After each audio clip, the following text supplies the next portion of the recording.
Data from the Institute of Economics Peace on Global Terrorism Index reveals a surge in terror-related deaths worldwide. Its latest report shows that in 2023, as many as 8,352 deaths were reported, the highest number since 2017. This despite terror incidents reducing by 22% and the number of countries reporting incidents falling to 50. For the past 4 years, Pakistan has been leading in the number of incidents and deaths. Last year alone, it recorded 490 attacks and 689 deaths. 2023 was the fourth successive year where both deaths and incidents increased in the country. Sub-Saharan Africa, the Middle East and North Africa, and South Asia, which is where Pakistan lies, accounted for 94% of deaths from terrorism in 2023.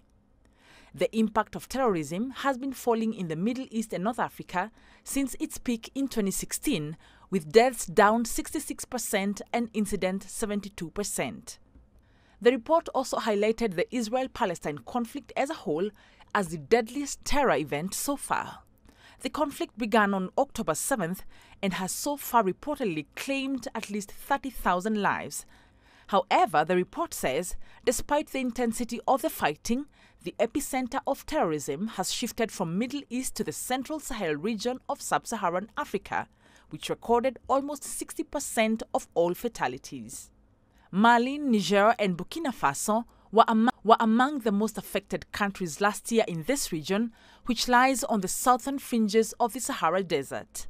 Burkina Faso, however, stands out as the most impacted, with terror-related deaths increasing by 68% in 2022. It's been battling an insurgency since 2014. The report points to conflict and political instability as the greatest drivers for terrorism. Wanja Mungai, CGTN. All right, we're joined by Deji Badamosi in Lagos for more on this report. Deji, welcome to Africa Live. Thank you for joining us. Deji, according to the report, the epicenter of terrorism has shifted out of the Middle East and into the central Sahel region of sub-Saharan Africa as Nigeria has seen an increase in terrorism and terrorism-related deaths. My question to you, why is this the case and what percentage of deaths are as a result of terrorism in the region? Deji.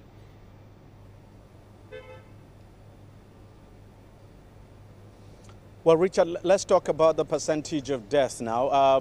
We're looking at about close to 4,000 now, that the Central Sahel region now are accounting for almost half of the total number of global deaths now resulting from terrorism. And then you look at Burkina Faso, of course, that tops the list.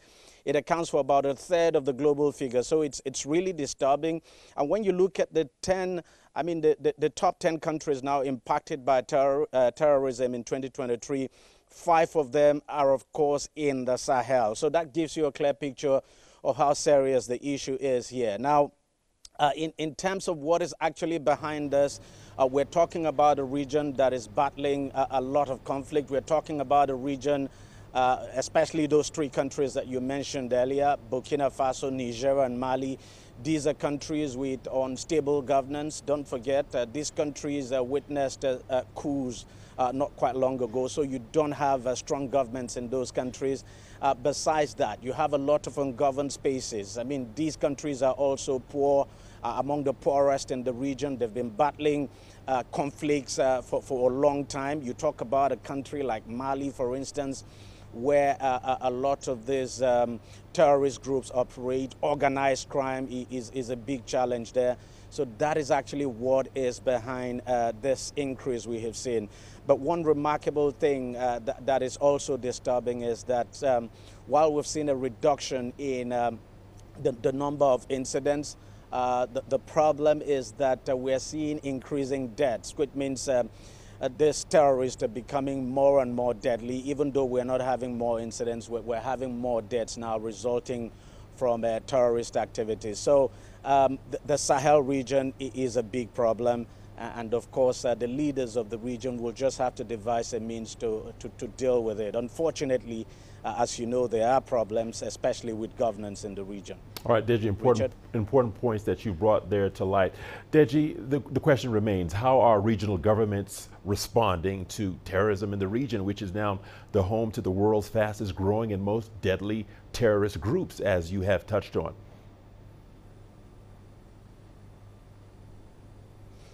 Now, Richard, let me start by saying that, look, regional leaders are seriously challenged. You know the issue with ECOWAS. 3 of the states that are highly impacted by terrorism have decided to pull out of ECOWAS: Mali, Burkina Faso, Niger.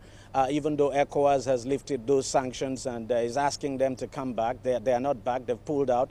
They've decided to form their own alliance. And don't also forget, there was this other regional body that was set up to counter terrorism in the region. I'm talking about the G5 Sahel force. These countries have also pulled out from the G5 Sahel force. So there is a serious problem for regional leaders. That cohesion and unity is no longer there. Of course, you still have regional bodies like the MNJTF fighting Boko Haram and Islamic State for West Africa province. The truth is that at this very moment, regional leaders are not united, and so there's just no way they can be united in their fight against terrorism. And when that unity is not there, then what you're likely to see is that the problem will escalate. And that's what we're seeing in some of these countries that we have mentioned. Burkina Faso, we've seen increased number of attacks resulting in deaths. We've seen attacks in Niger. We've also seen attacks in Mali. So it's essentially important that these leaders come together. Everyone hopes that eventually these 3 countries that have indicated their intention to pull out of ECOWAS will rescind that decision and then come back to the group so that, you know, there can be better planning, and then funding can also be available for them to deal with this issue of terrorism. Other than that, it is difficult to see how the region will make any progress at all in the fight against terrorism, because the current situation on ground would only exacerbate the situation. So everyone is hoping that these 3 countries will come together, come back to ECOWAS, and then that there can be unity among the countries in the Sahel so that they can take on this problem now as one. Richard? All right, Deji Badamosi, great to get your thoughts on all of that. Deji Badamosi speaking to us from Lagos. Let's get some more insights and perspective. We are joined by Paul Ejime, global affairs expert. He is joining us via Zoom in Abuja. Paul, welcome to the program. Thank you for joining us here on Africa Live as well. What do you think the epicenter of terrorism has? Why do you think it has shifted out of the Middle East and into the central Sahel region of sub-Saharan Africa? What are your thoughts on that? Thank you, Richard, for having me. Well, if you listen to your reporter, the preface to this interview, we talked about those factors that are driving terrorism, conflict, and then poor governance. These are the vectors, because these terrorists, they tend to feed in ungoverned space. And if you recall, the fact that that of Sahel Africa, sub-Saharan Africa didn't start today. It goes back to the 2011 when Muammar Gaddafi of Libya was killed. He, for whatever reason, had constituted something like a buffer. All these terrorists and armed groups could not use that place as heaven that they are doing now when he was alive. Perhaps he paid some of them, perhaps he employed some of them, but the level of conflict that has now enveloped the Sahel was not there. And it came to, like the report said, the height in 2014. And that was the reason one of the president of Burkina Faso, Roch Christian Kabore, was dethroned by the military because they said he wasn't fighting terrorism enough. But it's an irony now that since then, from then to now, in 2023, from 2023 from the report we're seeing that Burkina Faso is now leading, has become, apart from the Sahel becoming an epicenter, the country is now leading in terms of countries most impacted by terrorism. It is all about the fact that the space has become ungovernable and ungoverned, and then these armed groups, separatist groups, and then Islamic extremists, they tend to find these places very convenient for them as heaven. That is part of the problem, and the fact that the lack of governance, issue of corruption, issue of government not being able to access or reach most of these people. Some of them feel neglected.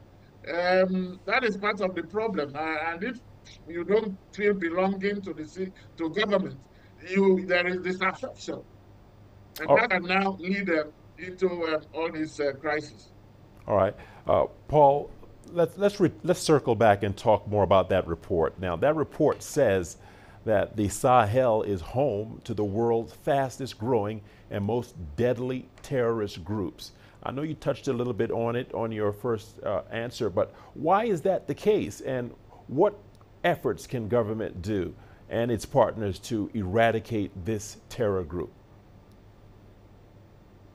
Yes, government can do a lot, but no one government can fight it alone. It's transatlantic, border, and it goes with organized crime. And that is why there has to be some collaborative effort by governments. America has started, if you recall, started its war against terrorism or terror since the 9/11.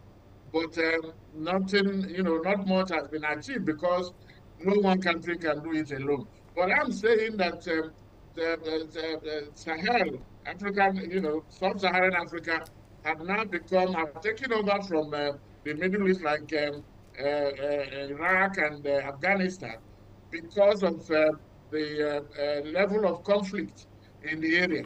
And the fact that some of these, you have vast expanse of land that the government of these countries do not have authority. They don't have control.